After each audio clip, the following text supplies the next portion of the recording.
Queridos amigos e amigas, muito boa noite. Estamos dando início ao programa Espiritismo e Vida nesta sexta-feira, dia 2 de agosto de 2024, em nossa série em nossa série Reflexões Espíritas. Todas as sextas-feiras, às 21h15, eu, aqui de Pindamonhangaba, a nossa querida Débora Rodrigues, de Bocaiúva, Minas Gerais, a nossa querida companheira Ana Carolina, de Lavras, Minas Gerais, e o nosso querido amigo Marildo Brito, de Bauru, aqui em São Paulo, fazemos um estudo do livro Seara dos Médiuns. Livro este psicografado pelo médium Francisco Cândido Xavier e ditado pelo Espírito de Emmanuel. Livro que estuda o Livro dos Médiuns, de Allan Kardec.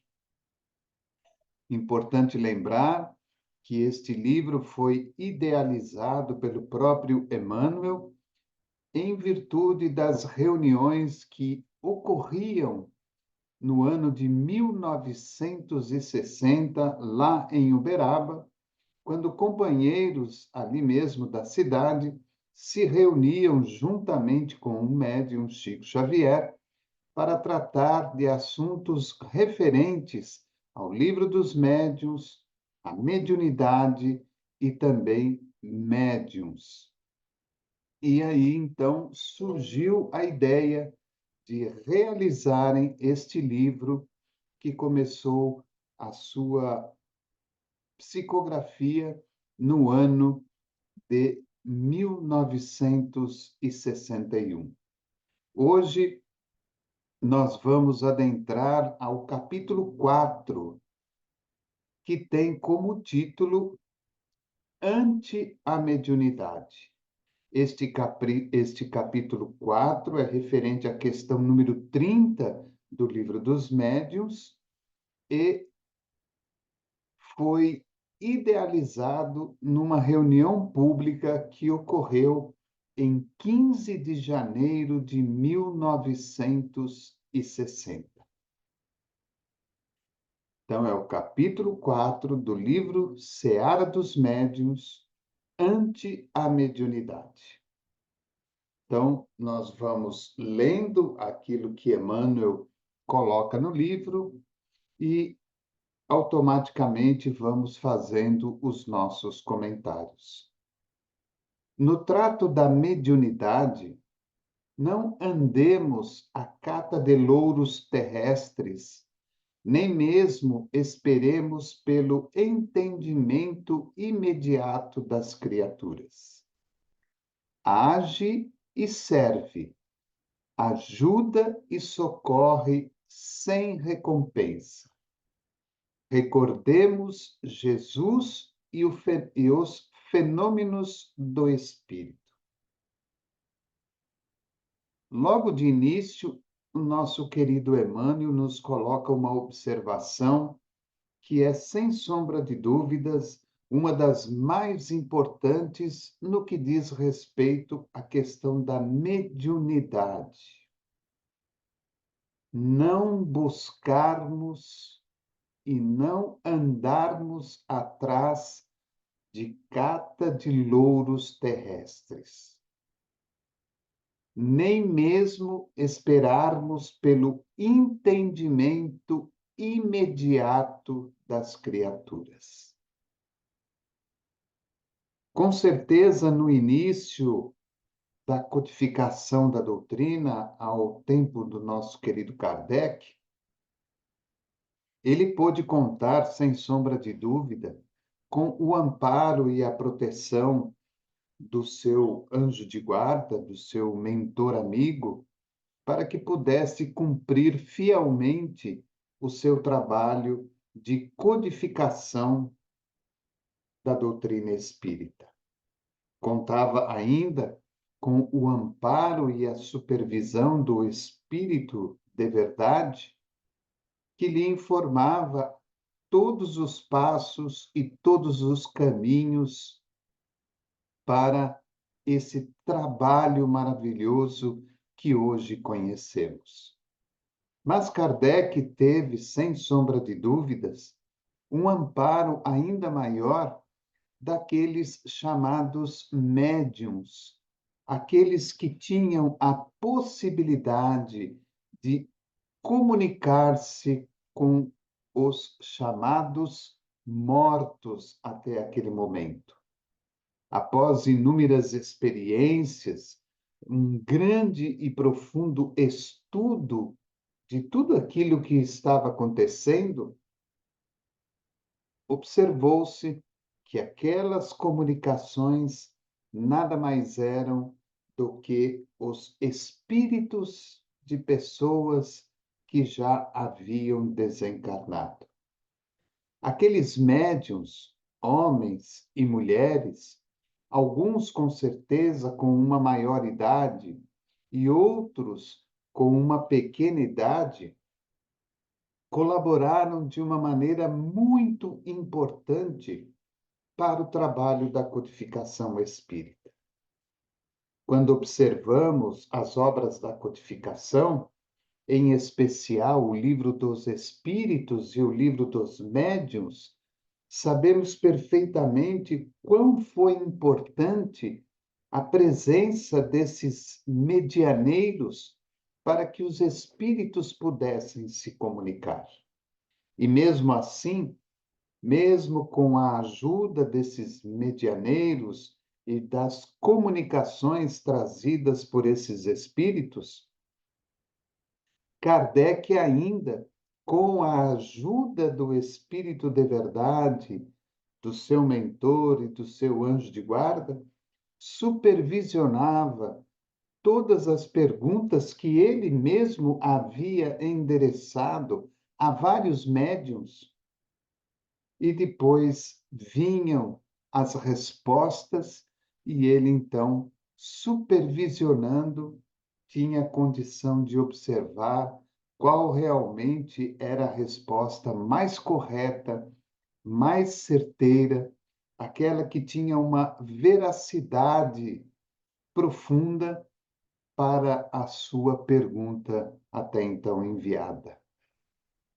E nós estamos nos lembrando disso porque, após o período de codificação da doutrina, ao longo desses quase 160 anos de doutrina espírita, um pouquinho mais, nós já tivemos a possibilidade de nos depararmos com inúmeros medianeiros que passaram pelo Brasil e pelo mundo.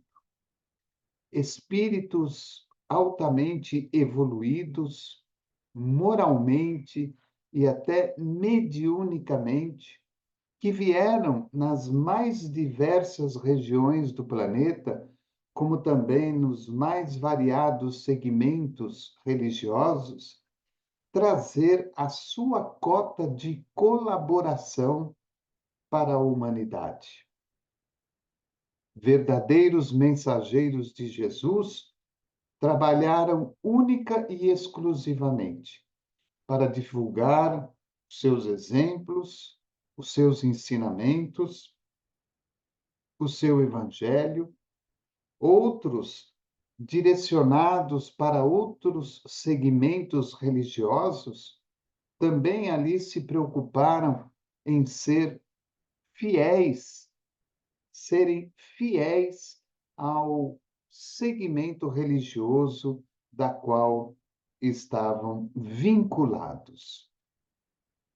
Nos dias de hoje, temos ainda entre nós medianeiros importantes que trazem aí as mensagens do plano maior da vida. Sabemos perfeitamente que, junto destas novas crianças, ou seja, espíritos que agora se tornam almas porque estão encarnados, que aí estão aparecendo no meio da nossa sociedade, são também medianeiros devidamente preparados para esta nova era em que nós vamos começar a adentrar. Como eu disse, estou me lembrando desta sequência para que nós observemos a postura individual de cada um destes medianeiros no tempo de Kardec até os dias atuais e nos dias atuais.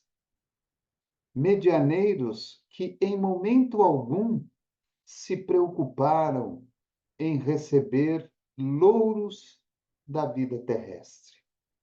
Medianeiros que, em momento nenhum, tiveram paz e tranquilidade mediante a tarefa que exerciam. Muitos deles perseguidos, muitos deles levados à morte pelo alto grau mediúnico que tinham, não apenas com outros espíritos desencarnados, mas também com a espiritualidade superior, com aquela da qual nós chamamos de espiritualidade divina, aquela que está ainda acima destes espíritos que se comunicam conosco cotidianamente. Então, nós, nos dias de hoje, parece que temos uma dificuldade muito grande em encontrarmos dentro da casa espírita aquele médium na acepção plena da palavra. Porque, infelizmente, com os inúmeros atropelos que temos ao longo de cada dia, de cada semana, de cada mês, de cada ano que vivenciamos, atribulados pelas inúmeras responsabilidades que a vida material nos pede, fora aquelas que nós amealhamos a nós mesmos pela nossa imprevidência, pela nossa irresponsabilidade ou pelo mau uso do nosso livre-arbítrio, parece que o nosso coração e a nossa mente não conseguem se preparar adequadamente para o trabalho de intercâmbio com os espíritos amigos. Fora isso, observamos também aqueles outros companheiros que, dentro do segmento espírita ou até mesmo de outros segmentos religiosos, buscam retirar do contato mediúnico com a espiritualidade louros terrestres. Outros não suportam a inúmera pressão que recebem, porque muitas vezes, ao nos colocarmos naquela posição de medianeiros, quando damos uma comunicação, seja ela através da psicofonia, ou da psicografia, ou da intuição, ou da vidência, seja de que maneira for, muitas vezes somos julgados, acreditando as outras pessoas que, na verdade, nós estamos mistificando, ou que nós estamos muitas vezes naquele estado de animismo profundo, e que, na verdade, também não há ali nenhum espírito, e que aquilo é muito mais de nós, médiuns, do que de um espírito que esteja desencarnado. Então, o primeiro chamamento que Emmanuel nos faz para que verdadeiramente possamos nos colocar no trato verdadeiro para com a mediunidade é que nós nunca busquemos privilégios, que nós nunca busquemos benefícios, que nós nunca busquemos os louros terrestres, como ele mesmo fala. E o principal, que nunca fiquemos à espera do entendimento imediato das criaturas que nos rodeiam. Ele pede apenas que você haja e sirva, que você ajude e procure socorrer sem nenhum tipo de recompensa. Até porque, como dizia o nosso querido Chico Xavier, nada daquilo que ele fazia pertencia a ele mesmo, mas pertencia sim aos benfeitores espirituais. Então, Emmanuel, ele coloca-nos algumas questões referentes a Jesus neste capítulo que faz com que nós nos recordemos de Jesus e os chamados fenômenos do Espírito. Então ele começa dizendo: ainda criança, falando de Jesus, ainda criança, ele se submete no templo ao exame de homens doutos que lhe ouvem o verbo com imensa admiração. Mas a atitude dos sábios não passa de exame improdutivo. Então, todos nós lembramos desta cena quando Jesus, ainda criança, vai ao templo e fala para os sacerdotes, para os sumos sacerdotes da lei antiga, da lei de Moisés, introduzindo a partir daquele momento um novo entendimento daquela lei antiga, onde o amor, o perdão, o entendimento vinham sobrepor-se àquela lei antiga deixada por Moisés. Mas Emmanuel nos lembra aqueles chamados sábios que pertenciam àquele templo, examinavam tudo aquilo de uma maneira improdutiva. Não conseguiam enxergar, na verdade, aquele espírito de alta envergadura, ainda criança naquele corpo físico, que se colocava à frente. Muitos desconfiaram, muitos riram, muitos ficaram admirados, outros ficaram ressabiados, porque não conseguiam entender como uma criança conseguia falar daquela maneira no templo para todos aqueles. João Batista, o amigo eleito para organizar-lhe os caminhos, depois de vê-lo nimbado de luz, em plena consagração messiânica, ante as vozes diretas do plano superior, envia mensageiros para lhe verificarem a idoneidade. Olha que interessante. João Batista, vendo aquele espírito todo nimbado de luz, naquele instante da consagração messiânica, ante aquelas inúmeras vozes que vinham do plano maior da vida, envia mensageiros para lhe verificarem a idoneidade. Por que será que Emmanuel está nos colocando esses acontecimentos? É justamente para que nós observemos o ato mediúnico, o fato mediúnico acontecido e, ao mesmo tempo, a reação daqueles que presenciavam o ato mediúnico.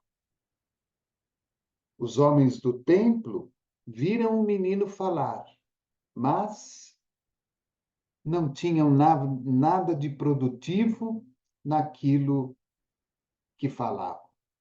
João Batista, mesmo vendo Jesus nimbado de luz naquele instante da consagração messiânica, vai, através de mensageiros, verificar a verdadeira idoneidade do Mestre Jesus. Então, vejam como que há uma razão de Emmanuel colocar como título do capítulo ante a mediunidade. Como reagiram as pessoas ante a mediunidade que se manifestava? E como é que nós reagimos nos dias atuais ante a mediunidade que se manifesta à nossa frente? Ele continua: dos nazarenos que lhe desfrutam a convivência, apenas recebe zombaria e desprezo. Os nazarenos eram aqueles que mais zombavam e desprezavam a Jesus, porque achavam aquilo tudo uma verdadeira mentira, uma verdadeira mistificação. Então vejam, os nazarenos observando, vendo, ouvindo, sentindo, e mesmo assim, ante aquele ato mediúnico que se expressava através de Jesus, zombavam e desprezavam o Mestre. Dos enfermos que lhe ouvem o sermão do monte, buscando tocá-lo, ansiosos, na expectativa da própria cura, não se destaca um só para segui-lo até a cruz. Todos os enfermos, de todos os gêneros, foram ao Sermão do Monte para tentar tocar em Jesus. Mas qual era a finalidade em tocar em Jesus? A finalidade era a cura, a melhora, curar o corpo físico, cuidar e curar da questão material. Mas Emmanuel lembra, entre todos não se destaca um só para segui-lo até a cruz. Quando nós temos a oportunidade de ler ou ver através de um filme todo aquele sermão do monte, aquela multidão enorme que foi atrás de Jesus, e aí nós nos lembramos da sua crucificação, de todo o percurso que fez até chegar no local onde foi crucificado, verdadeiramente nós não nos lembramos de um sequer que tenha participado daquela reunião do Sermão do Monte. Então, às vezes, nós vamos em busca da mediunidade, seja ela aonde for, não porque queremos uma transformação em nós mesmos e, a partir dali, vamos seguir, conhecer, estudar aquela mediunidade, aquele fenômeno. Nós vamos atrás porque nós queremos a cura, nós queremos a melhoria do corpo físico, para continuarmos a viver da maneira como sempre vivíamos. Dos 70 discípulos designados para mistérios santificantes, não há lembrança de qualquer deles na lealdade maior. Dos 70 discípulos designados para mistérios santificantes, não há lembrança de qualquer deles na lealdade maior.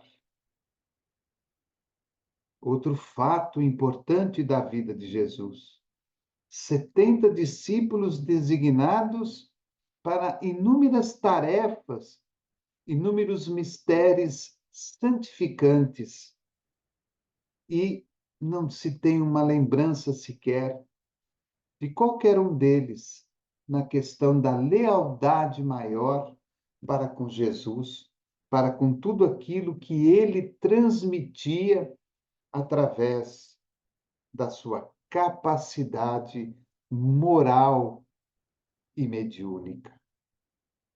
Dos seguidores que comeram os pães multiplicados, ninguém surge perguntando pelo burilamento da alma.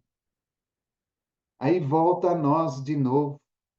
Nós seguimos diariamente a nossa religiosidade, a nossa religião, esperando que os pães materiais se multipliquem para saciar a nossa fome de desejo, de progresso, de melhorias, de expandir-se a nossa vida material.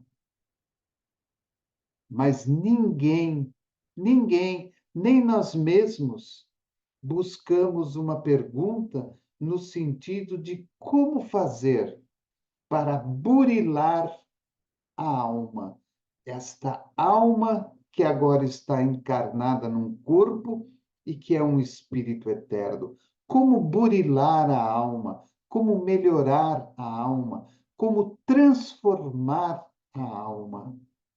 Buscamos o pão, mas não nos preocupamos no burilamento de nós mesmos. Dos numerosos doentes por ele reerguidos à bênção da saúde, nenhum aparece nos instantes amargos para testemunhar-lhe o agradecimento.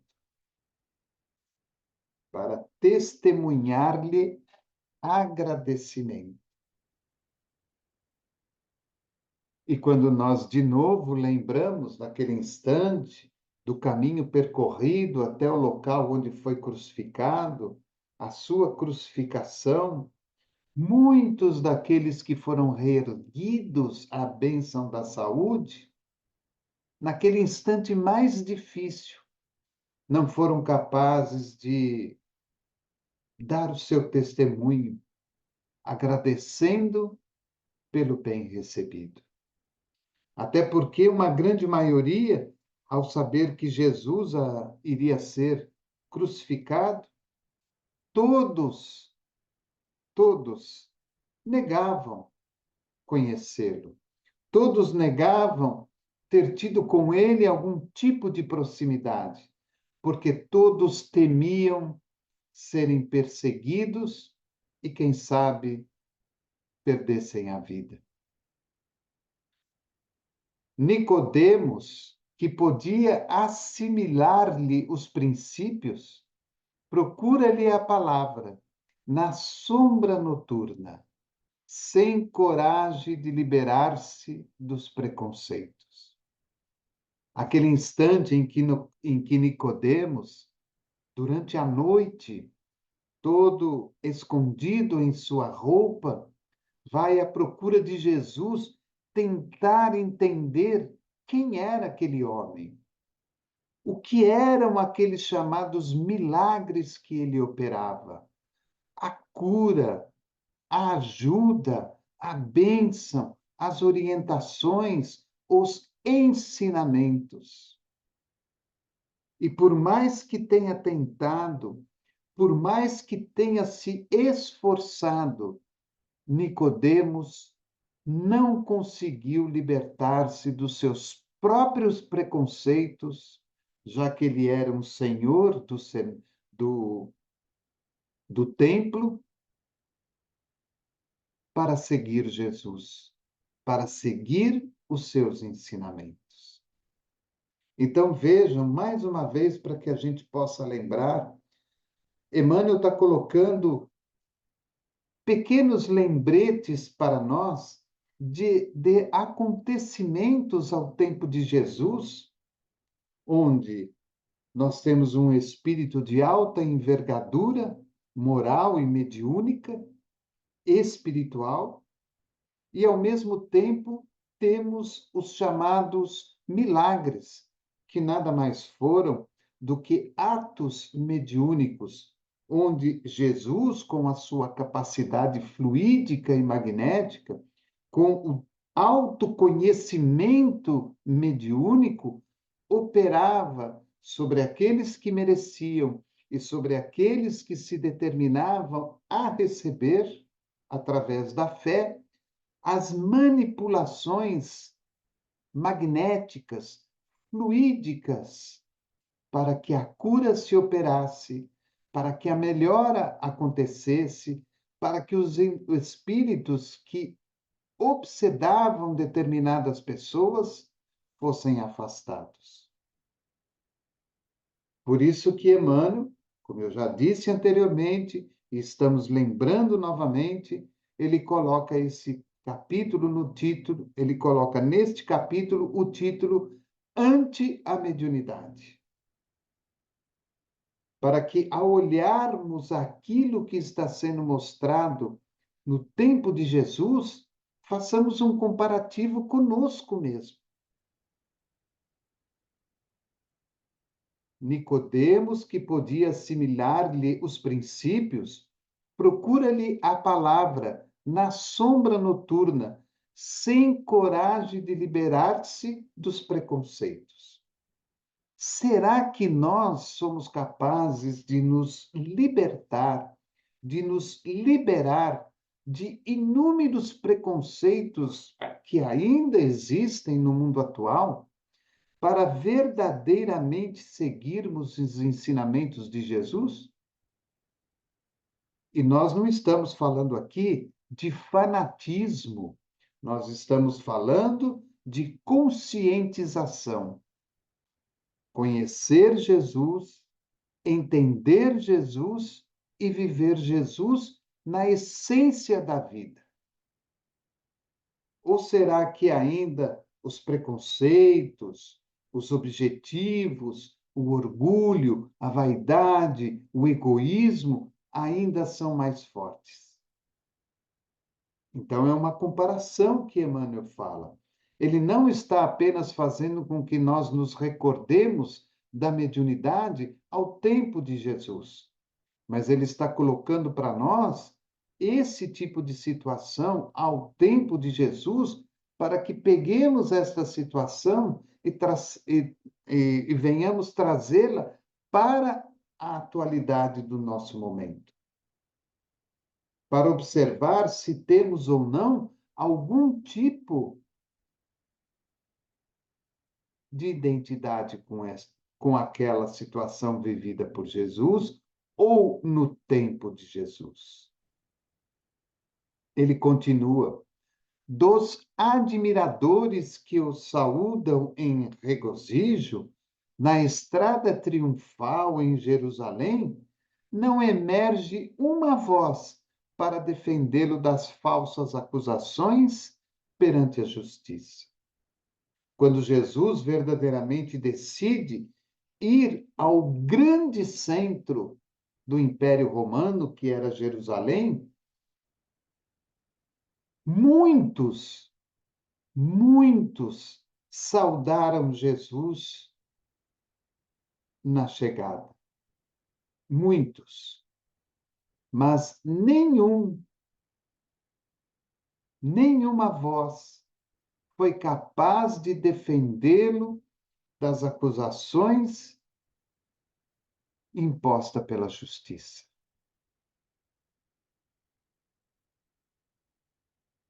E nós, muitas vezes, acusamos o médium, o medianeiro, aquele que está se esforçando para trazer a nós a comunicabilidade com os espíritos.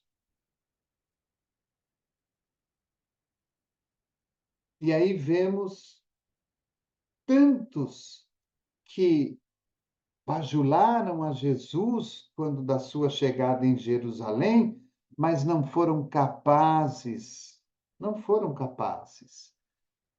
de defendê-lo das falsas acusações da justiça. Lembro-me do nosso querido Chico Xavier,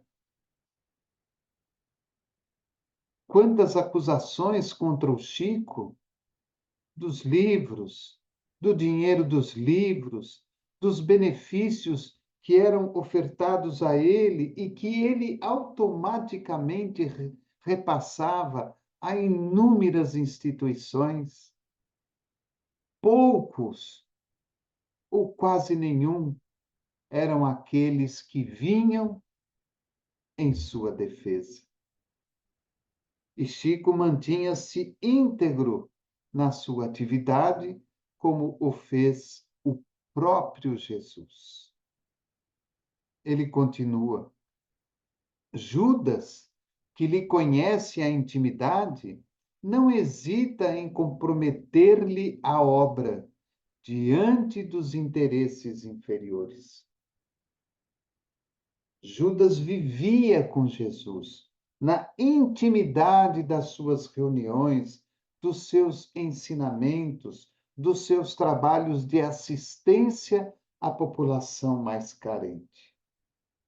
Mas não hesita em comprometer a sua obra, simplesmente em virtude de interesses inferiores que fizeram com que ele mudasse a sua forma de ver, a sua forma de pensar, de sentir, de agir perante a companhia de Jesus.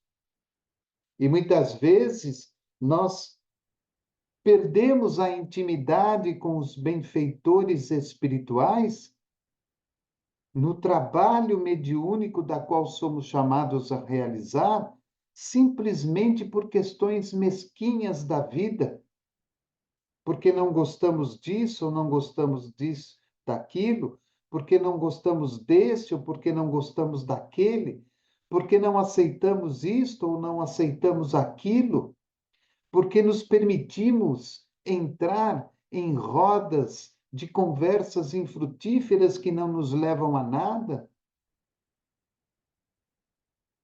esquecendo que a espiritualidade maior, ela simplesmente trabalha para o bem, usando a mediunidade para que também nós sejamos beneficiados. Ele continua: somente aqueles que modificaram as próprias vidas foram capazes de refleti-lo na glória do apostolado. Agora, Emmanuel coloca um outro ponto da questão da mediunidade. Somente aqueles que modificaram as próprias vidas foram capazes de refleti-lo na glória do apostolado. Ou seja, somente naquele instante em que nós modificamos a nossa vida, os nossos conceitos, a nossa maneira de agir, de pensar, de sentir, de falar, é que nós conseguimos verdadeiramente refletir Jesus e todos os seus ensinamentos. É só aí que nós somos capazes de entender o apostolado de Jesus, do porquê da sua vinda ao mundo material. Aí sim conseguimos um contato maior com esferas superiores, onde encontraremos espíritos que habitam naquela faixa vibratória, naquele local de energia salutar. É o que nós, muitas vezes, encontramos no meio do trabalho mediúnico que ora vivenciamos no momento atual. Para que possamos, como Chico, obter mensagens de Emmanuel, de Eurípides, de Batuíra, de Meimei, de Bezerra de Menezes e por aí vai, é necessário que subamos o nosso padrão vibratório, o nosso padrão energético, que nós modifiquemos a nossa vida e sejamos capazes de refletir, porque o medianeiro, o médio, ele reflete aquilo que os espíritos estão oferecendo para nós. E mais uma vez, eu lembro, nós não estamos falando de fanatismo, nós não estamos falando de santidade. Quando olhamos, por exemplo, para o nosso querido Chico, nós não estamos falando de fanatismo, nós não estamos falando de santidade. Nós estamos falando de alguém que modifica a própria vida para que possa refletir os ensinos de Jesus. Então, Chico modifica a vida, limpa-se internamente e passa a ser este espelho que reflete os ensinamentos de Jesus e todo o seu apostolado. Então, aí Emmanuel começa a lembrar de alguns pontos. Pedro, fraco, fez-se forte na fé e, esquecendo a si mesmo, busca servi-lo até a morte. Todos nós nos lembramos da figura de Pedro, uma pessoa extremamente raivosa, totalmente contra as leis daquele momento, contra o governo daquele momento, mas que, na verdade, era uma pessoa extremamente fraca no seu conhecimento, na sua fé, na sua exteriorização. Mas, ao conhecer Jesus, ao ser chamado por Jesus para o trabalho de apostolado, tornou-se forte. Mesmo tendo negado a Jesus por 3 vezes, antes que o galo cantasse, e o próprio Jesus já o havia avisado que assim ele agiria, a partir daquele momento, esqueceu-se de si mesmo, transformou-se pela fé, transformou a sua vida pela fé e procurou servir a Jesus até o instante da sua morte. Maria de Magdala, tresmalhada na obsessão, recupera o próprio equilíbrio e, apagando-se na humildade, converte-se em mensageira de esperança e ressurreição. Maria de Magdala, tresmalhada na obsessão, ou seja, inteiramente envolvida em processo obsessivo. Ao reencontrar-se com Jesus, porque aquilo era um reencontro, como todos os demais, naquele reencontro com Jesus, recupera o próprio equilíbrio. Apaga-se numa humildade profunda e passa a ser a grande mensageira de esperança e ressurreição, porque é dado a ela a grata felicidade de ser a primeira a ver Jesus após o seu desencarne. Joana de Cusa, amolecida no conforto doméstico, ouvida as conveniências humanas e acompanha-lhe os passos, sem vacilar no martírio. Todos nós nos lembramos do instante maior de Joana de Cusa, quando ela não nega a Jesus, mesmo no instante do seu martírio, mesmo naquele instante mais difícil junto com o seu ente querido. E ela, que vivia em conforto doméstico, observando as conveniências humanas que lhe eram favorecidas, passa a acompanhar os passos de Jesus, os seus ensinamentos, e não vacila, não retrocede, não nega a Jesus no instante do seu martírio. Paulo de Tarso, o perseguidor, aceita-lhe a palavra amorosa e estende-lhe a boa nova em suprema renúncia. Todos aqueles que já tiveram a oportunidade de ler o livro Paulo e Estevão, um dos 5 livros desta série de romances do nosso querido Emmanuel, sabe perfeitamente quão foi dura a vida de Paulo de Tarso.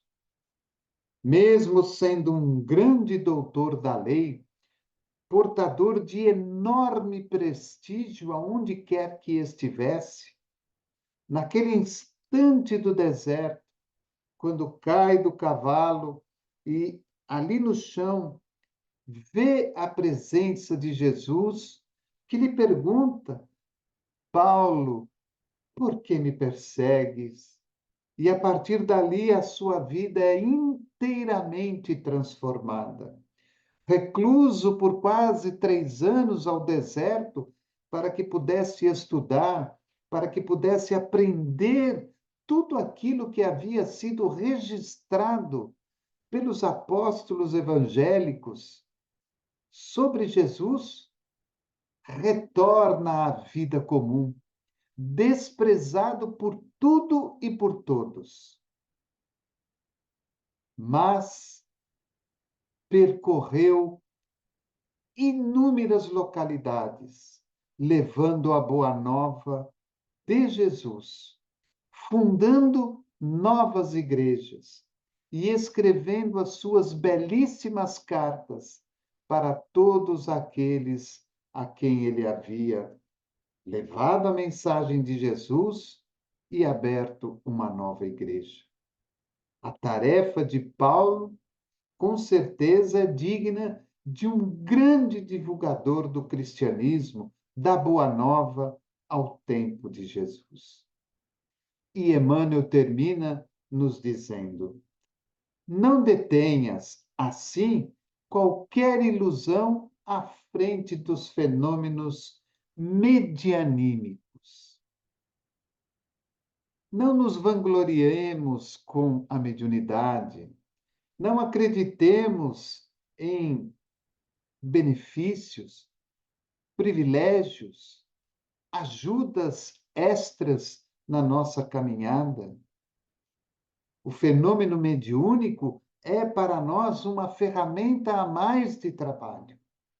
Não importa se você tem a psicografia, a psicofonia, a vidência, a materialização, a clareaudiência, a clarividência, se você apenas oferece o passe, se você oferece o atendimento fraterno, não importa qual tipo de mediunidade se manifeste através de você em benefício do próximo.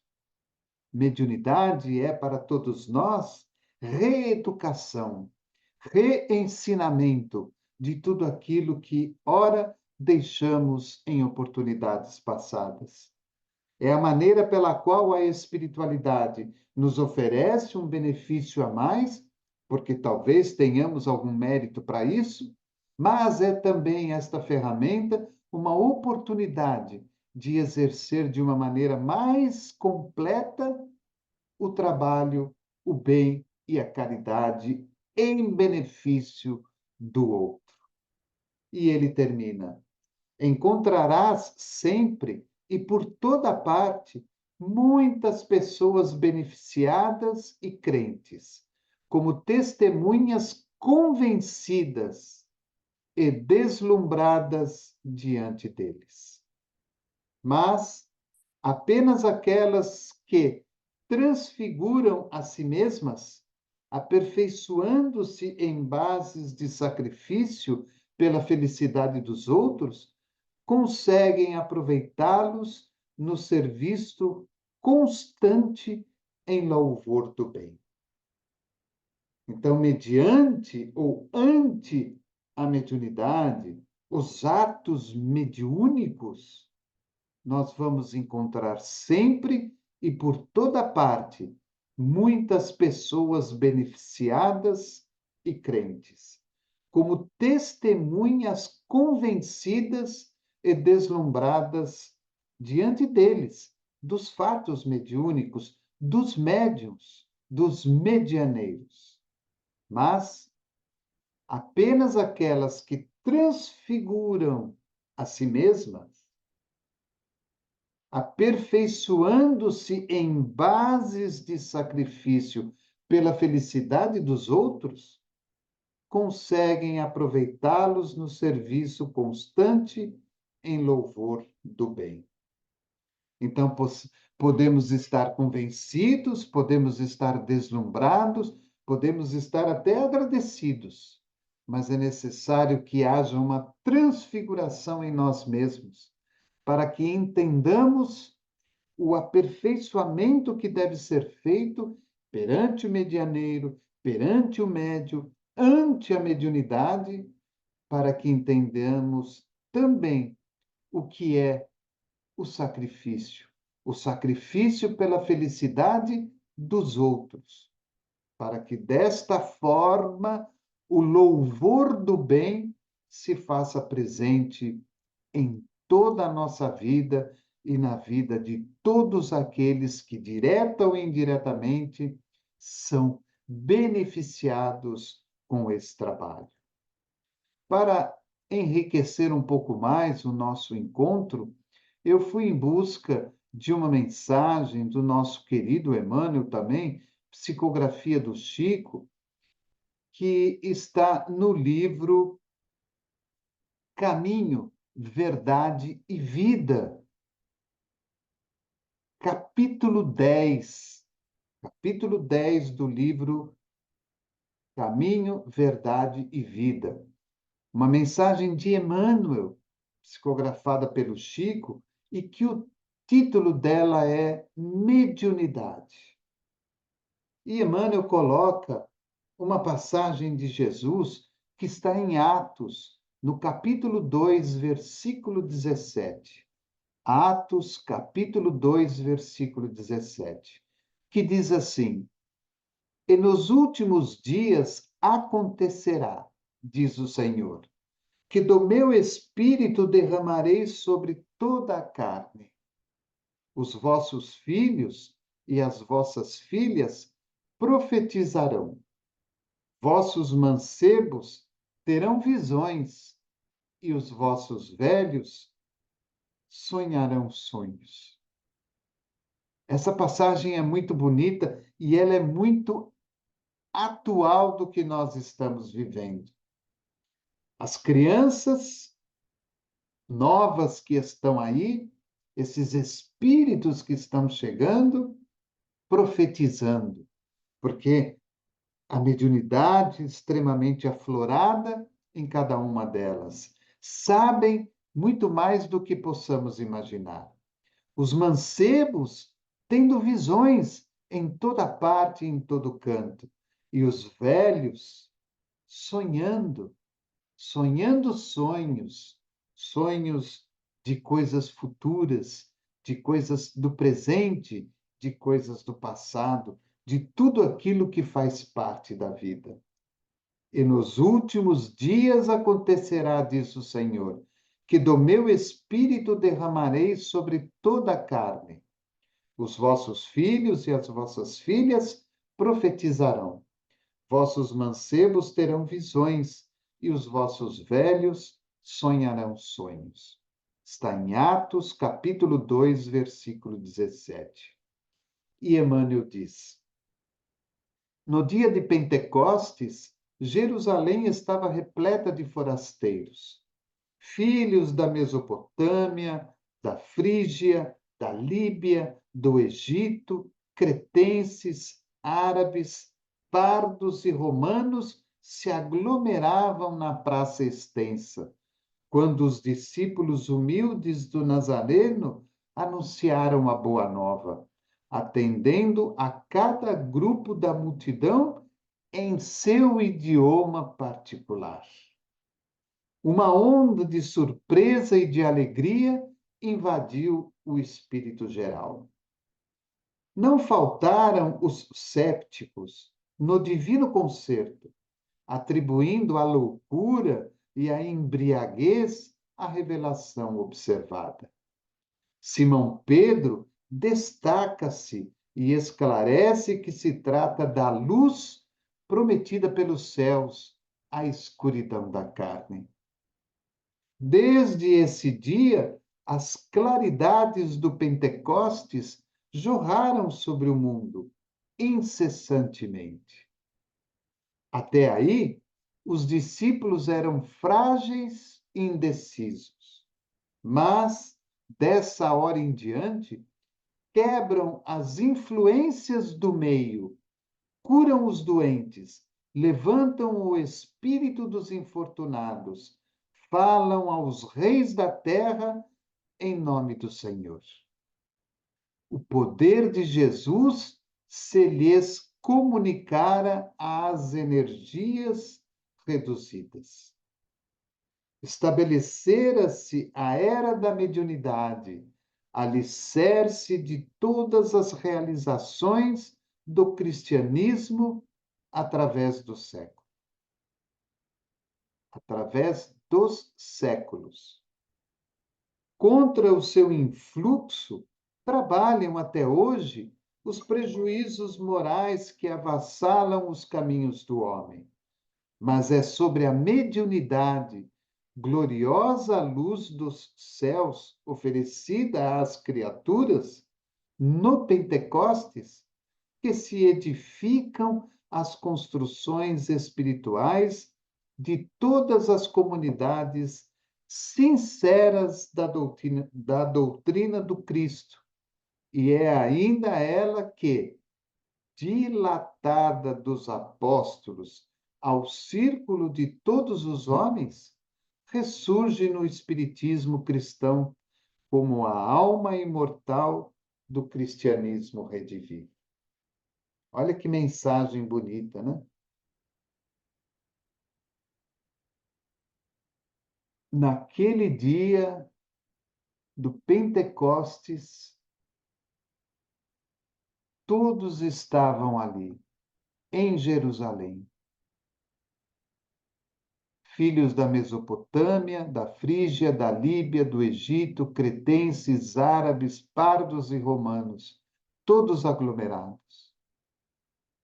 E aí os humildes do Nazareno anunciaram a boa nova. Ali entre eles haviam também os sépticos, que atribuíam tudo aquilo à loucura e à embriaguez. E Simão Pedro foi aquele que mais se destacou, porque ele dizia que tudo aquilo se tratava da luz prometida pelos céus à escuridão da carne.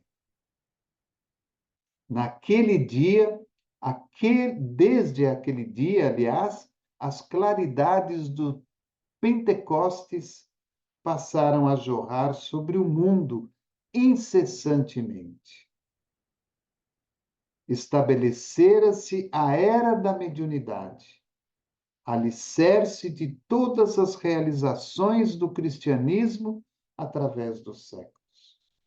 Até aquele dia, os apóstolos não se sentiam capazes de fazer o que Jesus fazia. Todos eles atenderam a todos que ali estavam, cada um no seu idioma particular. Como isso pode acontecer se não foi a mediunidade? Como isso poderia acontecer se o Cristo é que estava ali distribuindo a sua energia sobre os próprios apóstolos para que eles próprios divulgassem a boa nova, para que eles próprios dessem o testemunho deste processo mediúnico. Estabelecera-se a era da mediunidade, alicerce de todas as realizações do cristianismo através dos séculos. Contra o seu influxo trabalham até hoje os prejuízos morais que avassalam os caminhos do homem. Então, por que nós não aperfeiçoamos, não aumentamos a nossa capacidade mediúnica? em virtude dos prejuízos morais. Mas é sobre a mediunidade, gloriosa luz dos céus oferecida às criaturas no Pentecostes, que se edificam as construções espirituais de todas as comunidades sinceras da doutrina do Cristo.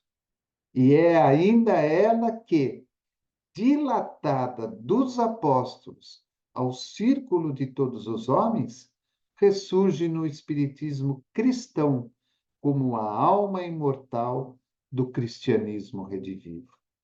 Então, o momento do Pentecostes foi a grande prova do exercício mediúnico para todos aqueles que verdadeiramente se entregaram ao trabalho junto com Cristo. Então, se nós estamos buscando, ante a mediunidade, tudo aquilo de bom e de melhor que ela possa nos oferecer para o trabalho edificante no bem, há uma necessidade profunda de uma mudança interior. E nesta mudança interior, a aceitação do compromisso, para que ele se realize da maneira mais equilibrada e melhor possível. Então, queridos amigos, fica aí a nossa reflexão e o nosso estudo de hoje do livro Seara dos Médiuns, capítulo 4, Ante a Mediunidade. Este capítulo é fruto de uma reunião pública que ocorreu no dia 15 de janeiro de 1960 e refere-se à questão número 30 do livro dos Médiuns. Quero agradecer a todos vocês pelo carinho, pela bondade. Peço que nos ajudem na divulgação não só deste estudo, mas de toda a nossa programação aqui no canal, ajudando-nos também na divulgação do canal. E convido a todos para que conheçam também a nossa web rádio Espiritismo e Vida. Desejo a todos vocês uma boa noite, um bom descanso, um excelente final de semana, com muita saúde e paz a você, ao seu lar e a toda a sua família.